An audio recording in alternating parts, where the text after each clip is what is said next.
जी अस्सलाम वालेकुम, मैं हूं रऊफ़ क्लासरूम, आपके सामने नया वीडियो ला के साथ हाज़िर हूं। जो इस वक्त सबसे बड़ा मेरा ख्याल है, पाकिस्तान की हुकूमत हो या पोजीशन हो, जो लोग जो हैं वो उसको महंगाई का मसला बना हुआ है। और महंगाई डायरेक्टली जो है ना, वो जो मुझे समझ आती है दो चीज़ों से बड़ी वो अटैच है, और दोनों चीज़ें जो है वो हुकूमत के कंट्रोल से तकरीबन बाहर निकल चुकी हैं। एक तो डॉलर है, डॉलर का रेट ऊपर जाता जाएगा, आपकी महंगाई कंट्रोल नहीं होगी। आप कुछ भी कर लें, आपके खाने पीने की चीज़ें हों, आपके पेट्रोल हों, आपके डीजल हों, सारी चीज़ें ये उसी से कनेक्टेड हैं। सो डॉलर का एक बहुत बड़ा रोल है, जो हमारे शायद बहुत सारे लोगों को नहीं पता कि डॉलर प्राइस जो है कितने बुरे तरीके से लोगों को इम्पैक्ट करेगी।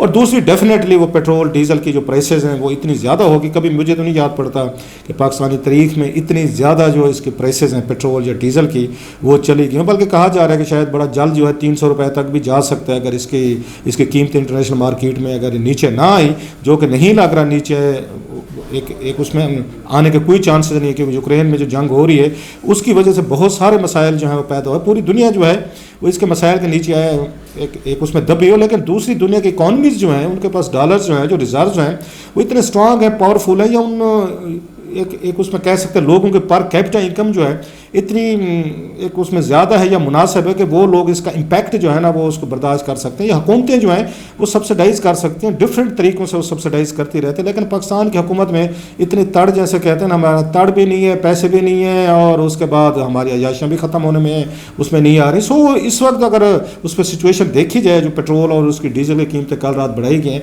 उसके बाद ये हुकूमत जो है ये बड़ा इसके लिए अपने आप को डिफेंड करना, अपने आप को आके लोगों का सामना करना, इवन टीवी शोज़ पे इनके लिए मुश्किल हो रहा है। और इमरान खान साहब जो हैं वेरी राइटली वो इस वक्त हुकूमत को घेरे हुए हैं। और वो जो मुझे याद पड़ता है यहाँ पे फरवरी में इसी साल, कुछ ये 3-4 महीने पहले जो हैं, तो हुकूमत की बड़ी बुरी हालत थी। बल्कि उस वक्त तो आपको याद होगा ये वज़ीर जो है उनको कहते थे, मरीम नवाज साहबा कहते थे, अवाम में जाकर दिखाएं, अवाम जो है आपको मारेगी। अभी वही हालत जो है इनकी नवाज लीग की या पीपल्स पार्टी के जो MNAs वगैरह मिनिस्टर्स हैं उनकी हो चुकी है। हुकूमत के जो एलाइज हैं, जो इनके अरकान हैं, ये डर रहे हैं लोगों के पास जाने में। सो विद इन 3 मंथ जो है इतनी सारी चेंजेस आ गए कि इमरान खान साहब बड़ी डिसएडवांटेजेस उसमें पोजीशन में खड़े थे, और उन्हें खुद नहीं समझ आ रही थी कि हम क्या करें। IMF की बहुत सारी डिमांड्स वो मान रहे थे, चीज़ें एक उस महंगाई उनके हाथ से निकल रही थी। डॉलर रेट आपको याद होगा कि वो भी 189 तक गया था, फिर खैर आखिरी दिनों में उनको 185 पे आके सेटल हो गया था। सो डॉलर रेट भी उनके हाथ से निकल गया था, जो कि 165 पे था। अब सवाल यह है कि अब क्या होगा, अब उसके बाद क्या करेंगे लोग जो है इस वक्त। अब जिससे बात करें वो कोई और बात सुनने को तैयार नहीं है, वो यही कहते हैं कि ना हुकूमत ने हमें तबाह कर दिया, बर्बाद कर दिया। आम आदमी जो है वो तो अगेन डेफिनेटली उसकी इनकम नहीं बढ़ी, उसकी तनख्वाहें नहीं बढ़ी, और बैठे बैठे उसकी तनख्वाह के ऊपर आपने मजीद एक उस पर लीटर जो है एक रात में 24 रुपये अगर बढ़ जाएंगे। मतलब कुछ अर्से पहले तक लोग यही कहेंगे, इमरान खान साहब के दौर में अगर मुझे याद सही पड़ता है, जब ये गए हैं तो उस वक्त 140 के करीब था। इमरान खान साहब ने 10 रुपये समथिंग उन्होंने कम भी कर दिए थे, 150 तक ले जाके। अब आपके पैसे जो हैं आप उसमें देख लें, 2 महीनों में 70-80 रुपए जो हैं वो बढ़ गए। सो लोग इनमें टेक्निकल चीज़ों में नहीं जाते होते, जो मेरा अपना एक उस पर तजर्बा है देखने का। लोगों को इकनॉमिक्स, लोगों को इंटरनेशनल मार्केट, उनको बजट डेफिसिट, उनको डॉलर रेट, उनको इम्पोर्ट एक्सपोर्ट, हमारे रिजर्व कम हो गए, IMF हमें ये कह रही। आम आदमी को इन चीज़ों से कंसर्न नहीं होती, ना वो समझता है ना वो समझना चाहता है। अगर आप मतलब एक होते ना कि चलें आप उन्हें समझाएं, वो समझना भी नहीं चाहता।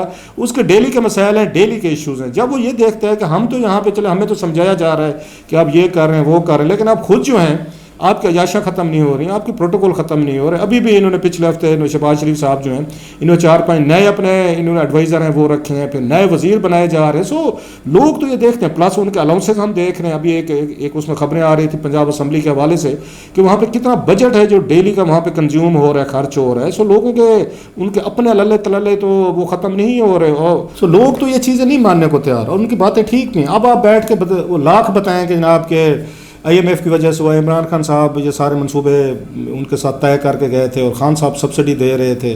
लोग कहते हैं भाई ठीक है, उन्हें कंटिन्यू करना चाहिए। तो मैं तो खुद उन लोगों में से हूँ। आपको पता है, कभी मैंने नहीं कहा अपने वीलॉग में, कॉलम्स में या शोज़ में कि इमरान खान साहब को घर भेज। मैं तो कहता हूँ इनको 5 साल पूरे करने दें, ताकि लोग समझते हैं कि खान साहब उनको अजीम कौम बना सकते थे, लोग और उनके सोशो इकनॉमिक चेंजेस ला सकते थे, उनको अमीर बना सकते थे, और पाकिस्तान बिल्कुल उसमें जा रहा था, सुपर पावर बनने में जा रहा था, और हम अमेरिका से टक्कर ले रहे थे, दुनिया से टक्कर ले रहे थे, और खान साहब हमें लीड कर रहे थे। तो लेनी देनी थी, एक दफ़ा हमारा सबका शौक पूरा होता नहीं था, ताकि हमने जो टक्कर लेनी है दुनिया को आगे लीड करना, वट एवर जो भी काम करने थे खान साहब के पास मैंडेट था, उन्हें करने देते। वो तो फिर ठीक है जनाब कि मेरे दौर में पेट्रोल तो 140 पे था और मैं रूस से बात भी कर रहा था, रूस ने अब देना था नहीं देना था वो तो बात की बात है। या अगर आप रूस से ले भी लेते तेल, उसकी आपके आके हमारे पे क्या रिpercussions आनी थी, अमेरिकन के रिएक्शन, यूरोपियन के रिएक्शन, जहाँ हमारी टेक्सटाइल जाती हैं, जहाँ से बिलियंस ऑफ डॉलर की हमारी एक्सपोर्ट होती है, IMF है, आपका FTF वगैरह है, तो वो सारी चीज़ें भी हमने आगे जहन में रखनी थी। लोग कहते हैं इंडिया देखें, इंडिया भी तो कर रहा है ना, वहाँ से तेल खरीद रहे। भाई इंडिया IMF के पास नहीं गया हुआ, इंडिया इस वक्त उसमें FTF में नहीं है, इंडिया के उसके बाद यूरोपियन से वो बहुत बड़ा उनका बिजनेस पार्टनर है। अभी उन्होंने ऊपर राफेल उन्होंने कितने उन्होंने आके थाउजेंड्स ऑफ करोड़ के जहाज़ खरीदे, ऐसे अमेरिका के साथ बहुत सारी डील है। सो दुनिया हमेशा उसको इंडिया को बड़ा डिफरेंटली डील करते हैं। हम तो हर रोज़ यहाँ पे कशकोल उठा के कभी सऊदी अरेबिया, कभी कतर, कभी UAE, कभी चाइना और कभी अमेरिका, कभी IMF हम पहुँचे हुए थे। हमारे तो अपने घर के दाने नहीं पूरे होने वाले। सो ये वो मसाइल थे जिसकी वजह से मेरा ख्याल प्रॉब्लम आ रहे थे। हाँ, इमरान खान साहब ने अपने आखिरी दौर में, जैसे शेख रशीद साहब ने कहा, उन्हें पता चल गया था कि मेरी हुकूमत जाने वाली है, तो उन्होंने पेट्रोल की कीमतें भी कम कर दी। साथ में ये भी कहा जनाब कि अगले बजट तक मैं पेट्रोल की कीमतें नहीं बढ़ाऊंगा। उसकी क्या वजह थी? क्यों इंटरनेशनल प्राइसेस तो बढ़ रही थी।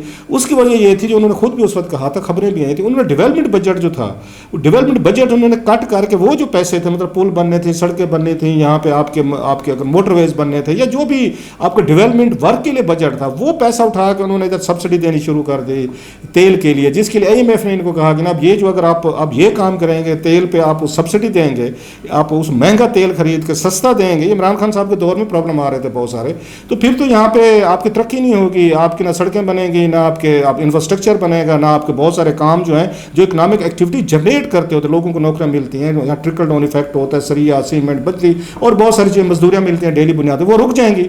लेकिन उस वक्त उन्हें ये नज़र आ रहा था इमरान खान साहब को, ये चीज़ें मैंने नहीं देखनी। इस वक्त मैंने वक्ती तौर पर लोगों को रिलीफ देना है, और आने वाली हुकूमत के लिए डेफिनेटली ये मसाइल होने थे। अगर उन्हें सब्सिडी देते थे, जारी रखते थे डेवलपमेंट बजट का, तो फिर उसके बाद IMF ने पैसे नहीं देने थे। IMF पैसे नहीं देती, आपका डॉलर पे आपका दबाव बढ़ता जा रहा है, और वो हमने देखा है कि डॉलर जो है वो आपका 207, 208 पर चले गए। सो सबसे बड़ा ब्लंडर मैं समझता हूँ इमरान खान की हुकूमत को हटा के बहुत बड़ा ब्लंडर मारा गया था। आज जब ये कहते हैं कि इमरान खान ने ये सारी बातें मानी हुई थी, तो मानी हुई थी, उन्हें एक्सिक्यूट करने देते, उन्हें आने देते। आपको डर लग गया, वही जो मैं बार बार कहता हूं, नवंबर वाला मसला था कि इमरान खान साहब आएंगे, अपनी मर्जी का आर्मी चीफ लगा लेंगे, उसके बाद 2023 का इलेक्शन है, वो मिलकर वो जीत जाएंगे और 2028 तक बैठे रहेंगे। इमरान खान साहब ने वो खुद भी कहते थे, उन्होंने बात कभी छुपाई नहीं है। ये वो खौफ था, डर था, जिसकी वजह से शहबाज शरीफ साहब हो, स्टैब्लिशमेंट हो, जरदारी साहब हो, इन्होंने मिलकर इमरान खान साहब को वहाँ से हटाया। भाई आप फिर नवंबर अगर आ रहा था, उनका राइट था, लगाने दें उनको मर्जी का चीफ, या जिन लोगों को प्रॉब्लम है कि नया चीफ कौन होना चाहिए उनको हैंडल करने देते। आपने सर दे दिया, आपका ख्याल था कि हमारे ऊपर केसेस खत्म हो जाएंगे, हमारे ऊपर करप्शन की जो डील्स हैं। और दूसरा ये जो है, जब बाप बेटा, मैंने ये सवाल शहबाज शरीफ साहब से किया था, ये पहली मुलाकात में, कि हजूर लोग नहीं डाइजेस्ट करेंगे कि आप एक बाप पे केसेस भी हैं, बेटे पे भी केसेस हैं, दोनों जेल में रहे हैं, दोनों आके यहाँ चीफ मिनिस्टर और ये वजीर आजम बन गए हैं, ये तो आप लोग इसको नहीं सहल कर सकेंगे। ये पहली मुलाकात में बहुत सारे जर्नलिस्ट बैठे थे जो मैंने बात की थी। ये अभी भी अगर शहबाज शरीफ की जगह कोई और किसी को लेकर आते, फेस लेकर आते नवाज लीग में से, शायद वो सेल का उसको किया जा सकता है। शायद खकान अब्बासी का बहुत सारे लोग कहते हैं, अगेन हालांकि मैंने उन पर स्टोरीज की हुई हैं, स्कैंडल्स हुए हैं, लेकिन अभी भी लोग समझते हैं कि शायद खकान अब्बासी आते तो उन पर अगेन वो तनकीद ना आती, वो नैरेटिव ना बनता इमरान खान साहब का या उनकी पार्टी का, जिस तरह का नैरेटिव शहबाज शरीफ के खिलाफ इस वक्त बन चुके हैं। बाप बेटा दोनों, जैसे मैंने कहा, दोनों पे TT स्कैंडल हैं, मकसूद चपरासी के केसेस हैं, अरबों रुपए के, बिलियंस ऑफ रुपीज़ की मनी लॉन्ड्रिंग के इल्जाम हैं। तो शहबाज शरीफ साहब तो पहले दिन से अनपॉपुलर थे। रही से कसर जरदारी साहब ने निकाल दी, उन्होंने सिंध हाउस में जो भेड़ बकरे उन्होंने इकट्ठे करने सारे MNAs को दिखा के और सहाफ़ियों से उन्होंने इंटरव्यू कराने शुरू किए। तो लोगों को तो ये फील हुआ यार जो जमहूरियत है, ये यहाँ पे मतलब माल बिक रहा है, ये क्या हो रहा है। और ये चीज़ इन्होंने खुद फैसिलिटेट की है मेरा ख्याल, और इमरान खान का पूरा राइट बनता था, उन्होंने बिल्कुल समझदारी से प्रोपेगेट किया है, उन्होंने इसको कैच किया, इसको मौके के, ये देखेंगे ये मंडी लग गया अमेरिका का, फिर साइफर उनके हाथ में आ गया। सो उन्होंने 3-4 चीज़ें उन्होंने इकट्ठी कर ली। हाउस ऑफ शरीफ उन्होंने कहा देखें करप्ट लोग हैं, आपके वज़ीर आज़म बन गए, उसको जरदारी साहब का कहा ये सुधाकर है, उन्होंने मंडी लगा ली है, उन्होंने वहाँ पे उसमें सिंध हाउस में वो लगा लिए, और प्लस ये सारे लोग मिल के ये मेरी हुकूमत के खिलाफ हो रहे हैं क्योंकि मैं लोगों के साथ खड़ा हुआ हूँ मैं। सो ये वो नैरेटिव था जो सेल किया, और इमरान खान साहब जो हैं जो बिल्कुल अनपॉपुलरिटी के लेवल पे थे, वो सामने आए हैं और इस वक्त पॉपुलर लीडर हैं। और अभी भी उन्होंने हड़ताल की कल रात की मेरा ख्याल है दी हुई 9 बजे की। सो इस वक्त ये घिर गए हैं बड़े बुरे तरीके से। ये नवाज लीग है, अब वो कहते हैं ना सामने आपके दीवार है पे खाई है, पीछे समंदर वाला हिसाब बन चुका है, ना हड्डी निकल सकते हैं, ना ये उसको ये फेंक सकते हैं। सो इस वक्त लकीली मैं कहूँगा, लकीली अगर इमरान खान साहब 5 साल पूरे करते, मैं बार बार कहता हूँ इनको 10 सीटें भी नहीं मिलनी थी। अब वो इमरान खान साहब की इस पोजीशन में ले आए कि उन्होंने घेरा भी डाल दिया, इनको लम्हा भी पा लिया, जैसे कहते हैं पंजाबी में, और अब इनको समझ नहीं आ रही हम क्या करें। सारे फैसले डिसीजन इमरान खान साहब के दौर के हुए हैं जिनको इनको इम्प्लीमेंट करना पड़ा, नहीं करते आप कोलैप्स करते हैं। सो बड़े बुरे फंसे हैं। और ये शहबाज शरीफ साहब ने कंपनी में वो शाणे कहते हैं शाणे बनते थे, शाणापन जो है ना उनके गले में पड़ गया है। तो इमरान खान साहब जो है अब उन पर बिल्कुल उन पर सवारी कर रहे हैं, उनका बनता भी है। बाकी महंगाई वगैरह ये तो अभी मेरा ख्याल है ये कुछ भी नहीं है। आने वाले दिनों में डॉलर की प्राइसेस भी आप देखेंगे फर्दर ये बढ़ेंगी, ऑयल की कीमतें भी बढ़ेंगी। अगर ये ऑयल की कीमतें कम नहीं होती और डॉलर कम नहीं होता, आप मज़ीद महंगाई के लिए तैयार रहें, मज़ीद गाली गलोच आपने जिसको भी देनी है ना उसको देते रहें। बहरहाल हमारे हुक्मरान जो हैं मौजूदा वो बुरे तरीके से फंस चुके हैं। इमरान खान साहब खुशकिस्मत निकले एक दफ़ा फिर कि बहुत इस मुश्किल हालात में से वो निकल गए हैं। और सारा मलबा जो इमरान खान साहब के दौर का था वो अल्लाह के फजल से जरदारी साहब और शहबाज शरीफ साहब और नवाज शरीफ साहब ने अपने गले में डाल लिया है। और मुझे हैरानी होती है, इसको कहते हैं पॉलिटिक्स करें जी पॉलिटिक्स। बहरहाल ये फंस गए मेरा ख्याल है।